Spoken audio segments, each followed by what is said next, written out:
Welcome to the Creator Revealed. I'm Tim Standish, and I'm a scientist. Scientists are trained to observe things in nature. And one of the things that we observe is evil. Last time we talked about human and relational evil, but this time we're going to talk about evil in nature, natural evil.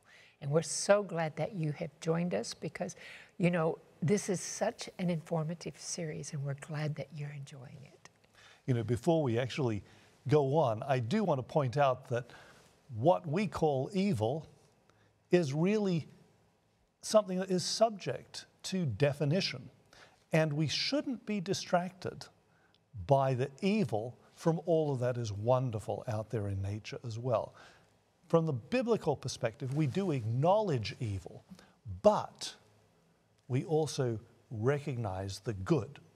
And we believe that the good was created by God at the very beginning. Amen. Moses wrote about this creation in this way in Genesis 1:31. He said, "Then God saw everything that he had made, and indeed it was very good." Very. So the evening and the morning were the sixth day. So now they're going to go on into the Sabbath and rest and spend that time together with God. I can't imagine how beautiful the creation was. And yet we see things today that are the result of sin.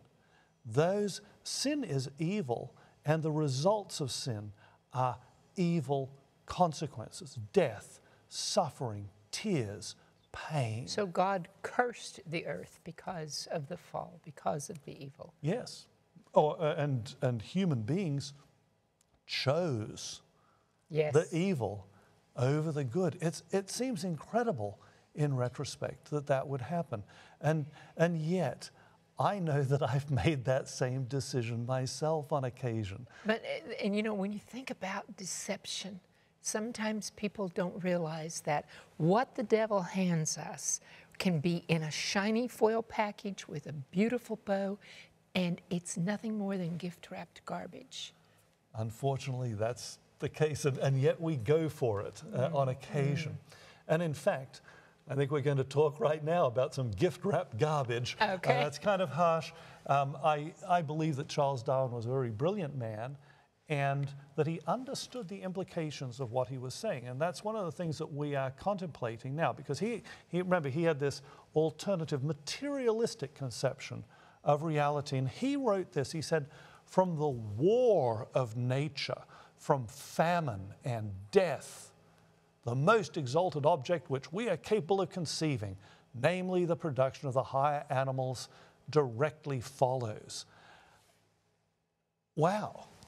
Wow. So what Darwin is saying is that thing that we all know in our hearts is awful: death, suffering, war, those sorts of things, that is what produced the beautiful things.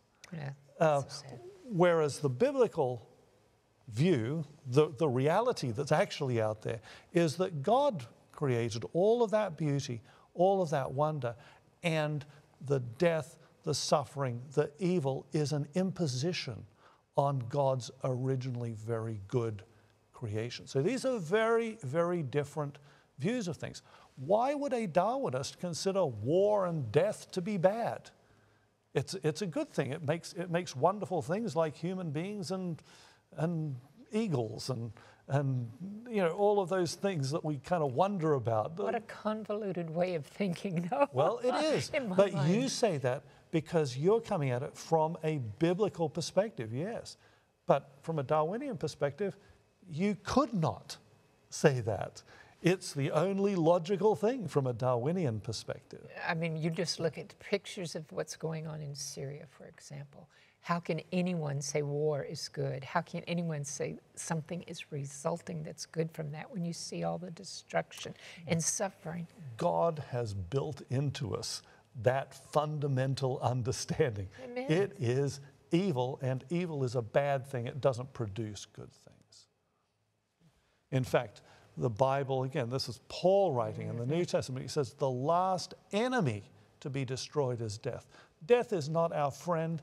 Death is not our creator or part of the process of creating us. Death is the enemy. And Jesus Christ, our creator, of course, overcame death.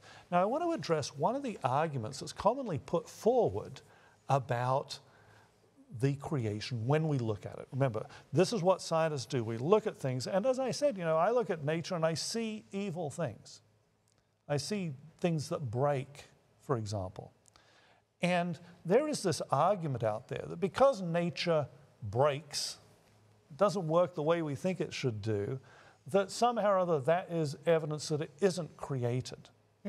However, that is a flawed logic. This is a picture here that I'm showing of a Ford Pinto. Was this yours? And no, it wasn't mine. Now, Ford Pintos, they frankly were terrible cars. I think anybody who's had an encounter with a Ford Pinto, there are probably a few Ford Pinto fans out there. I'm sorry, but they're just terrible vehicles. And, but nobody doubts that they were designed, and they were designed for a purpose. So even bad design is still design. It still requires a mind. The question really is the designer good? Or is the designer evil? Is God good when we see these broken designs? So let's just take a look at some of these things. Yes, this is my beautiful dog, Jack. And you can see he was so intelligent, so full of love. What Jack's doing here is he's actually climbing into my suitcase. He knows you're packing and you're leaving. He knows I'm packing. He wanted to come home with me, and only less than a year ago, I held Jack in my arms while he died. And that was an awful, awful experience. In fact, just talking about it now, it makes me profoundly sad. What a wonderful, lovely creature. How can it be that our bodies grow old and we die? How can that happen? Well, the wages of sin are death. We know that. Yes. The Bible doesn't ignore this suffering and pain that we're in. In fact, in Romans, Paul also wrote this. He said, "We know that the whole creation has been groaning as in the pains of childbirth right up to the present time. Not only so, but we ourselves who have the first fruits of the Spirit groan inwardly as we wait eagerly for our adoption as sons, the redemption of our bodies." You see, the Bible provides hope. The same God who created us, our Creator, is our Redeemer. Amen. He adopts us even though we rejected Him. It's an amazing, it's such incredibly good news. It's rooted in our thinking about the creation. And of course, Paul also wrote this: through one man, sin entered the world, and death through sin, and thus death spread to all men because all sin. This is in Romans 5. He actually says the same thing over and over again so that we get it right. We can't misunderstand here. Death is a result of sin. Okay, and we can say, okay, that's a natural result. We separated ourselves from the life giver. And it doesn't mean, I just want to say this in case there's somebody watching who thinks, well, my 2-year-old just died, he didn't sin. We're not talking about the direct correlation of what you did. I mean, maybe for the second death, yes. But just that when sin entered the world, everything started decaying. It is going to be recreated. That's however. right. And this one of the reasons that death is so awful is because it's so unjust. Yes. The righteous die and the sinners die. Everybody dies. I mean, we know this is not the way it should be. Right. But there's another kind of evil out there. And I'm illustrating it with this viper here. It's a rattlesnake, obviously. And when we look at them, when we look at their system of envenomation, it looks like it's designed. How do we account for that as Christians? And the truth is, we don't know. We don't know how that system that has only one purpose, and it is to kill. How did that come into being? The problem is that we have too many possible explanations. Yes. Some people say the devil did it. Some people say it's just sort of some kind of natural consequence of things breaking down. Some people even say God did it. God somehow or other, when he cursed the earth, and certainly he specifically cursed snakes, maybe that was it. We don't know. It's a mystery. It is a mystery. But what we do know is that there is still an awful lot of beauty and goodness that is evident in the creation. And we also know, by the way, that snakes are not alone. I like tarantulas. They're kind of like little furry things, but they do have venom, and they can inject it into you. So you do have to don't go and pick up every tarantula out there as I'm doing in this photograph. But just understand, hey, there's lots of this that we see out there. But here is what the Bible tells us. This is Paul again. He's writing to Timothy, my namesake. And he says, here is a trustworthy saying that deserves full acceptance. Christ Jesus came into the world to save sinners, of whom I am the worst. I could say the same thing about myself Obviously, as well. we all could. Yes, and that's really what the Bible brings to us, the promise of a solution to this problem. It recognizes the problem and provides a solution. And what the solution is the new creation. And we have this wonderful view of the new creation in Isaiah, the book of Isaiah, which talks a lot about creation, by the way.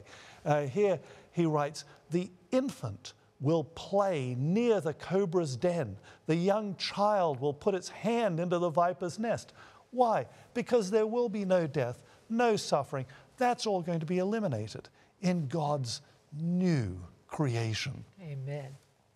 I'm just struck by the hope that the Bible gives. It's not a book of sort of idealism or made up stories. It is a book about reality, the real things that are going on in the world that we observe all around us. But it is also a book about the reality that is coming. It tells us what the solution to what we know is wrong is. Amen. So what does this natural evil tell us about the Creator? Well, there are a couple of things that are important points that we can pull out of this. First, his selfless sacrifice to overcome the impact of sin on his creation. The evil makes that all the more meaningful. He suffered as we do. And it also tells us about his original plan for his creation. Remember, he had a plan of salvation that, again, reveals his selflessness. So the created things made evil by sin reveal the Creator's selflessness. That always blows my mind when I think about the fact that he knew before he created us, with his foreknowledge, things were going to go south, and yet he planned, before he even created us, to come down here, become a man, and save us. Woo! That's amazing. Well, we are going to take just a moment's break and come back with a very interesting guest, so please stay tuned.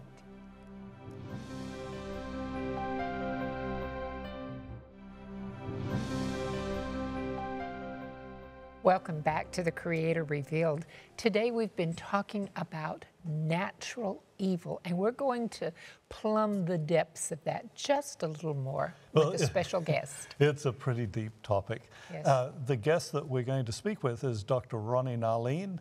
Dr. Narline is my colleague. In fact, his office is right next to mine at the Geoscience Research Institute. Now, his PhD is in geology, but he has done a lot of thinking about what we call the problem of evil. Because, as you know, at the Geoscience Research Institute, we are interested in this relationship between science and faith. Amen. So I'm delighted to have Dr. Narline here with us. And I want to start out by actually asking a question that bothers me, and I'm guessing most other people, which is, okay, we know that according to the Bible, death and suffering entered the world because of man's sin. But just because Adam sinned, why should animals suffer? You know, why I talked about my dog. Why did my dog have to die? Because Adam chose to sin. That's a good question, Tim, and it's a question that I think goes even beyond the realm of the animals or other living beings. It seems that there are imbalances in the earth as a whole. We experience events that are very troublesome because they can bring death. We could say that the whole system here on earth brings pain, and there are events that are very hazardous. So it even goes beyond sickness or disease. It is a dangerous world. Why is it that our world should become dangerous? Because of our mistakes. And I think my way of reading this is to see the system as an integrated system. There are many different components that are linked together, and we are part of this system. In fact, in Genesis, it is said that we were given dominion over this system. Dominion means that we have a very intense relationship with the rest of the creation. So by our own choices, we can affect the rest of the creation, which is quite a humbling thought if you think about it. Think that your choices can have an effect on what occurs in the world around us. And I think this is still true. You know, in my area of study, which is in biology, certainly this is something that we spend a lot of time thinking about. The impact that human beings have directly on the rest of the creation is something that we do have at least some limited control over. And so when you referred to it being a dangerous world, you're a geologist. So what would be some examples of the danger out there? I'm thinking of earthquakes, but yeah, I mean, the classic ones are earthquakes, volcanic activity, and obviously also climate-related events, so hurricanes or floodings. Floodings are actually one of the most dangerous. So one could say, at this scale, how can human decision impact these kind of events? And I would agree with those who are a little skeptical. There are some aspects of it where we do have incredible effects. For example, flooding can be the result of mismanagement of water resources. But when it comes to earthquakes, for example, well, there are some earthquakes that can be generated by activities of humans. There's some link that has been established with fracking and some earthquakes. But in general, earthquakes are related to the motion of plates. So it's not like we can move the crust of the earth or have an effect at that scale. So the discussion then becomes at a greater level. We start to think, why is it that God allows for these things to occur? Why do we call them acts of God when they happen? Yeah, it means that in some ways God warrants the possibility for the system to be in this way. And so I do believe that we find also in the Bible some texts that point in that direction by saying, for example, that the sun rises on the evil and the good, or that God sends rain on the righteous and unrighteous. What does that mean? It means that God maintains the integrity of a sinful world. So these things can happen, and God, in a sense, allows them to happen. Not that He is the source of them necessarily, but why would He allow for a space to exist where these things can happen? And this, for me, can only be explained if we put it in the context of this great cosmic conflict between good and evil, where God has to allow for sin to express itself. Sin has to be expressed in a physical space. If there is no physical space, if there's no possibility for humans to bring their choices to the conclusions or the consequences of their choices, then you wouldn't see the meaning of what sin is in the very end. So what you're saying basically is, if we didn't see the natural consequences of sin actually play themselves out, why would we believe it was bad? why would it be evil? If sin had absolutely no consequences. And we still have this difficulty in our everyday life. It's hard to understand what is good and what is evil. It's very hard.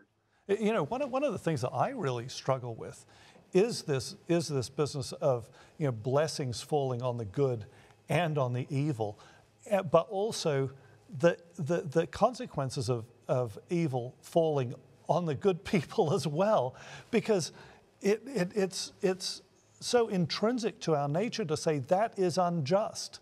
Those who are righteous should not have to suffer. But that is the nature of evil. Yeah. So.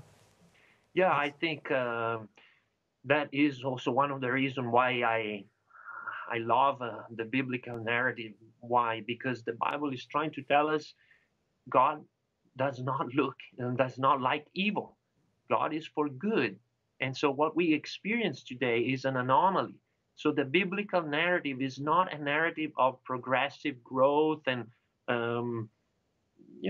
finding the way through the hardness of life and think God started things this way because it was the only possible way.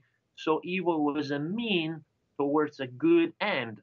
So evil becomes the instrument that God uses to bring about new possibilities and ultimately goodness. That's not the biblical story.